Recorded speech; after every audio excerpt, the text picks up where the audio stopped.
When my son Ethan stepped through the door, it felt like time had rewound to a simpler, sweeter moment in life.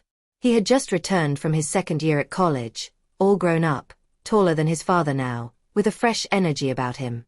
I, Melissa, had waited for this day with anticipation, counting down the weeks, then days, and finally hours. Ethan's father, my husband David, had planned a business trip overseas. It had been on the calendar for months. There was no escaping it, no postponing. At first, I was disappointed. I had wanted the three of us to be together after such a long gap, maybe even take a family vacation like we used to. But life doesn't always follow the plans we carefully set. Still, something in me refused to let that week go to waste. So I proposed something bold to Ethan the very next day over breakfast. How about we take a little vacation? Just you and me. He looked up, a bit surprised but intrigued. Like a road trip? Yeah. Maybe the lake house in Vermont? We haven't been in ages. Just a few days. Just us, I said with a hopeful smile. He nodded, his face lighting up. Yeah. That actually sounds amazing. We packed light and hit the road that afternoon. The drive was filled with laughter, music, and Ethan's college stories. I listened to him talk about his classes, his professors, and his roommates. I realized how much I'd missed these ordinary moments, the way he used to walk into the kitchen and grab an apple while talking about his day, or how he'd ask for my opinion on the dumbest little things. The lake house was just as I remembered it. Peaceful, quiet, nestled between tall pines and the endless shimmer of water. That night, we made grilled cheese sandwiches, just like we used to, and sat on the porch, looking up at the stars. Ethan looked at me and said, "It's really nice being back with you like this, Mom." I smiled, feeling something warm and nostalgic stir in my heart. "I've missed this." He nodded slowly. "Me too. It's been tough at college sometimes. I don't say it much, but I think about you a lot." That simple confession stayed with me. The next few days passed like a dream. We hiked the trails behind the cabin, took long walks along the lake, and even rented a canoe.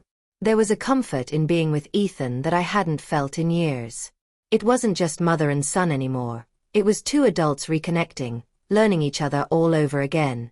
One rainy afternoon, we stayed inside and cooked together.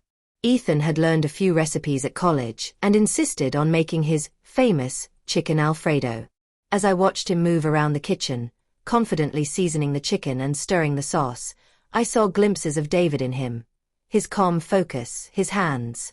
But Ethan had something else too, a gentleness, a sincerity that was all his own. "I never thought I'd say this," I said with a soft laugh, "but I think you're a better cook than your dad." Ethan grinned. "Don't tell him that. He'll challenge me to a cook-off." That night, after dinner, we sat by the fireplace. The mood was quiet, almost intimate. The rain tapped gently on the windows, and the glow from the fire flickered on our faces. We talked about the past, about when he was little, about his fears and dreams. I told him things I hadn't said in years, about how lonely it had been at times, how hard it was being the anchor of the family while David was always traveling. Ethan looked at me, his eyes soft. "I'm sorry you felt that way, Mom." "You don't need to be sorry," I said. "You were the best thing that ever happened to me."